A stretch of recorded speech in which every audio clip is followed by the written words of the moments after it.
Dragon Ball is one of the largest franchises with an even larger library of games. So today we're going to be looking at every Dragon Ball game and ranking it from overrated to saying elite. Now let's get the worst one out the way because come on, we know Taiketsu just isn't getting love here. It's like if Robot Chicken made a Dragon Ball game. The roster low-key isn't bad, but who cares when it plays like this?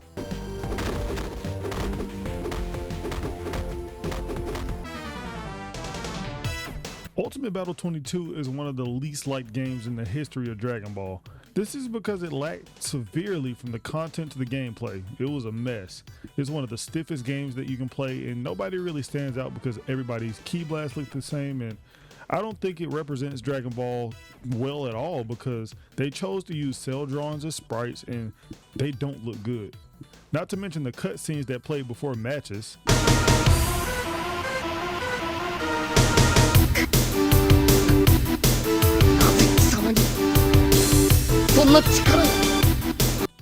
Thank goodness that these got cut from the US release.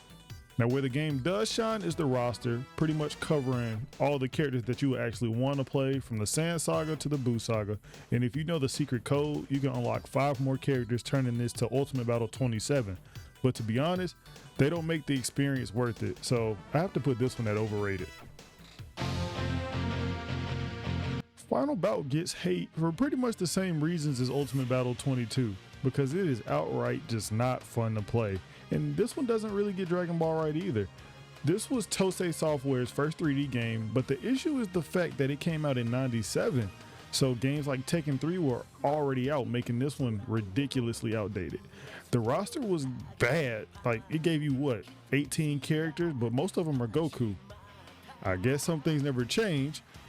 But aside from the regular versus mode, the tournament mode, this game carried over the build-up mode from Ultimate Battle 22.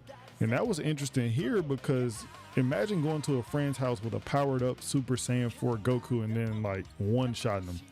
Is that enough to save it from being overrated? Of course not. This is the first installment of the Budokai series, and it acts as an accurate retelling of the first 3 sagas of the anime, using 3D cutscenes and battles taking place on a 2.5D plane. While not the deepest game mechanically, it did introduce the skill system. Each character got a 7-slot skill tray that they could customize their fighters, giving them the abilities or attacks that they would have used in the show. This is one of the most beautiful games from the franchise, and its graphics still hold up today in my opinion, and the soundtrack is ridiculous. There's also a good amount of stuff to do with the story mode, regular versus mode, tournament mode, and the Legend of Hercule mode. Where this game falls short is the roster and the limit in scope to the game, because it doesn't go through the Buu Saga, leaving some major characters out of the loop. But even without it, it was pretty good, earning itself a place in Ginyu tier. The release of Budokai 2 came with a change in the art style, going the cel-shaded route, which got the characters looking a lot closer to their anime counterparts. And I think it was a good change, as these models really don't look bad even now. As the Dragon Ball games do, they cover the story of Dragon Ball Z, but unlike the first installment, Budokai 2 goes all the way through the Buu Saga, and it turned it into a board game. I personally liked it because it was different, but it's not everybody's cup of tea.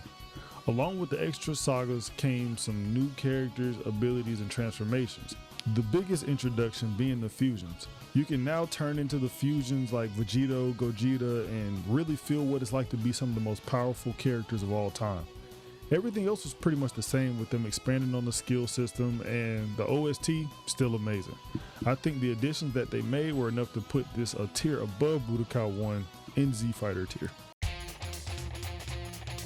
Budokai 3 is widely considered to be the best of the trilogy due to the amount of content that was added, as well as the improvements to the gameplay.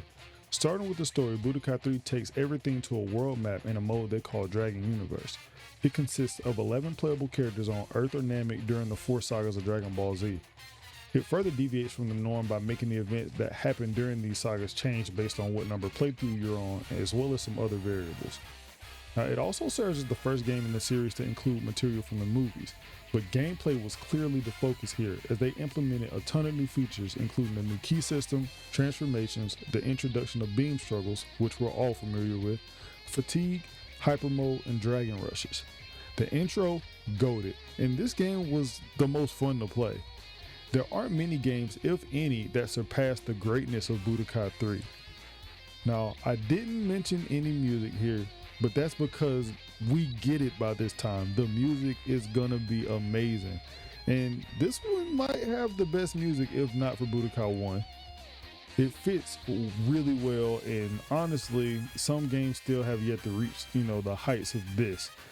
This is peak Dragon Ball in video game form, going right to Saiyan Elite. Dragon Ball Sagas was an attempt to go in a completely different direction. It's an action-adventure beat-em-up that covers all the way up to the Cell Saga and can be played solo or cooperatively with a friend. While graphically similar to the first Budokai, it doesn't age as well.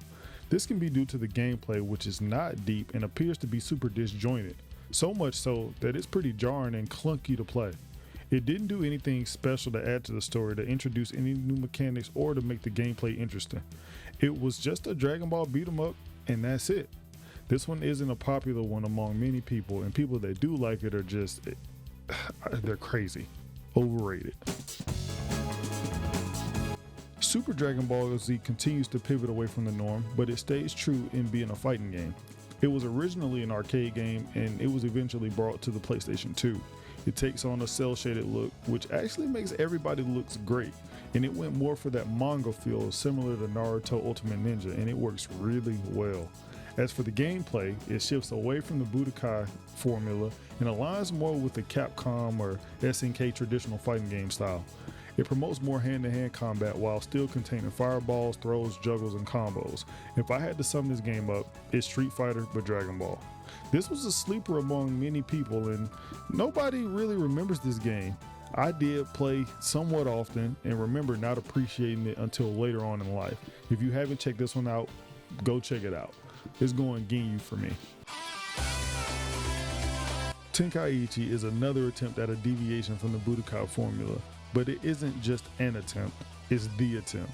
This was the first fully fledged 3D game that captured the aura of Dragon Ball Z. As for the story, they decided to let you go to different battle gates and choose different battles from different sagas while giving you an objective to complete, such as finishing with a specific move or within a certain time limit. It's a third-person arena fighter, and the mechanics introduced are completely different. Characters have been put into classes that give them specific abilities based on their class, like androids who can't charge ki but gain it by absorbing ki attacks, large characters like Broly who don't flinch from smaller characters' attacks, and even the Buu characters that recover health slowly over time. Transformations did make a return. Transformations did make a return, but unfortunately, they were not in game. You had to choose them before you started, and you would start in that transformation. There was a lot more that went into this game, and it all comes together to make the best game since Budokai 3. Now, this was the first Dragon Ball game that I beat entirely by myself, and I remember all the good times playing this game. If it weren't for this being the first in a crazy good series, it would be higher, but it's similar to Budokai 1 to me in that it was a great starting point. Ginyu Force tier. Tenkaichi 2 follows up by improving literally everything, starting with the transformations. They included in-game transformations, making for a more accurate flow of battle, and even fusions are able to be done mid-game. This game looks better and it plays better, as the combat has been tweaked, and it's widely considered to have the best soundtrack and story mode out of the whole Tenkaichi series. The story mode in this game goes back to the Budokai 3 formula, where you're able to fly around the map initiating battles, but it includes so much more content ranging from the sagas that we've all been familiar with, the movies, and even some what-if scenarios. Side content includes looking for Dragon Balls and capsules. Now, this game was just a product of the developers locking in and focusing on improving what they had already had, instead of pivoting and making changes just for change's sake. I've said that this is personally my favorite Tenkaichi game, and I feel like many others share that same sentiment. It was everything Tenkaichi 1 was, but better. Z Fighter for sure. Tenkaichi 3 is widely considered to be the greatest Dragon Ball game of all time. It took what was easily an 8 or a 9 out of 10 in Tenkaichi 2, perfected it. The roster was the biggest to date, but the goal here was to perfect the gameplay. They added a bunch of new mechanics, and honestly, they feel amazing. Sonic Sway, Rush Key Waves, Burst Dashes, you name it. There isn't much I can say that hasn't already been said about this game. It's peak Dragon Ball, Saiyan Elite, no doubt. Burst Limit was the first game on the 7th generation of consoles and went back to the Budokai formula. It was a beautiful game for its time, and I still like how it looks now, but that's where a lot of the praise ends for most. The story only covers up to the Cell Saga, which is overall not a bad place to stop, but following up Tenkaichi with this, not the right move. Even Budokai 2 and 3 had more content. They did try to add some things that were pretty hit or miss depending on your perspective, the biggest addition being the drama scenes and support characters. There were certain parameters that had to be met, such as a special move being thrown out or getting an opponent down to a certain amount of health, and this would cause a cutscene mid-battle. In some cases, it did feel more true to the anime, but it subtracts from the pacing of the fight, so it became more of a bother than anything. I think it was a cool inclusion and maybe only should have been done in the story mode if they were going to do it the way that they did it. Overall, it's just an underbaked Budokai, and even then, I would still recommend it because it feels great to play, it's just not much to play. Hercule tier for me personally, but I wouldn't mind if somebody threw it in overrated. Infinite World was the one that was too late. It combines several things from the entire Budokai series and even Burst Limit, but it released on the PS2 for the people that didn't have a PS3 yet. Think Budokai 3 on steroids. It did overhaul the story, add some ultimate attacks, and tweak mechanics here and there. This was the one that was supposed to hold you over until you got to the next console. But it also has a reputation for being hard because the CPU, insane. I would say go for it if you've never played it. I still have Budokai 3 over it, so I can't put it at Saiyan Elite, but it's a Z fighter for sure. While Burst Limit was the first Budokai game on the 7th generation, Raging Blast was the first Tenkaichi game of the generation. You can tell that they were wanting to get back to those heights, starting with the presentation. The roster was pretty good here with all the usual characters that you would expect, and the character models were new. They looked really good with the art style, and honestly, it's my favorite of the Raging Blast series. Feature-wise, they decided to try to build on the Sparking series even more. Features like armor breaks, battle damage, that's returned. And several new features were added, like the environmental destruction, being able to throw the opponents into the rocks, and you can continue to punish them even after they got trapped in the rocks. They also included cancel, so you can get crazy with combos. Now, although these things were added, it still felt lesser than the Tenkaichi series besides the first one. The story mode was pretty free in comparison to the previous games, allowing you to jump from saga to saga and fight battles with some different tasks to complete. Nothing too crazy, but enough to call it different, I guess. Overall, I think the big thing with this was to bring that,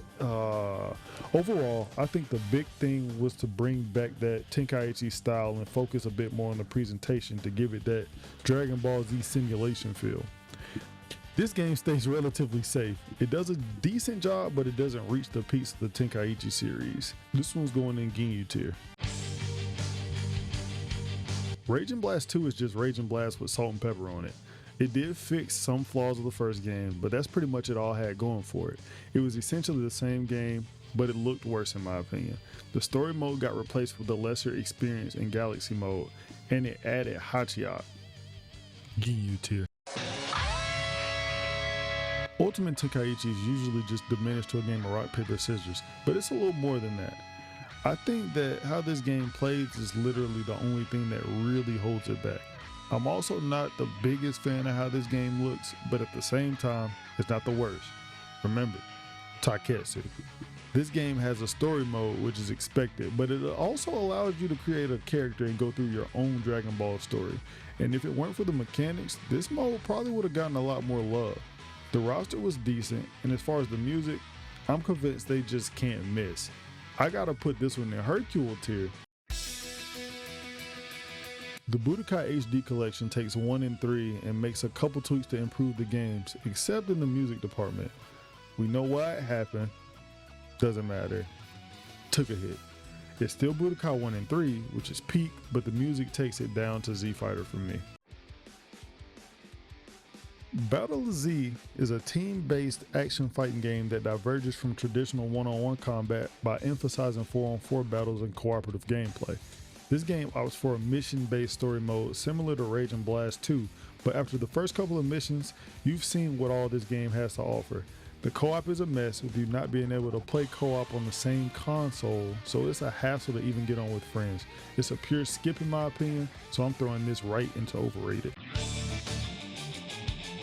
Xenoverse is the first Dragon Ball game to land itself on the PlayStation 4 and Xbox One. It was seemingly the game that we wanted for the longest time. A game where you could make your own character. This is the main focus of the game. It mixes anime arena fighting and RPG elements really well and gets a lot of it right. The pacing of your character's growth is really good, and you really do feel that you're on par with the rest of the cast due to the story actually including your character from the beginning. It takes the story and interrupts it by having a timeline interfered with, and your character is the one that has to set everything straight. The only gripes I could remember when I played initially were me not being too fond of the art style and the online netcode being horrendous. But as for the gameplay, I enjoyed it for what it was. It was unbalanced, which I expect because I mean, you're making your own character, and for them to truly feel a part of the universe, you would need to be OP. This game actually got me back into Dragon Ball, and all in all, it was pretty decent. Ginyu Force tier. Xenoverse 2 is really weird for me. While it improved mechanically, essentially it was just Xenoverse 1 expansion DLC. It did have more to do in it, but it didn't really keep me all that engaged. For the improvements, I'll throw it in the Z Fighter. Dragon Ball FighterZ is a complete 180 from Xenoverse, as it's a 2.5D fighting game that features a 3v3 combat system inspired by traditional fighting games like Marvel vs. Capcom. It has tight controls and a deep combo system that rewards both casual and competitive players.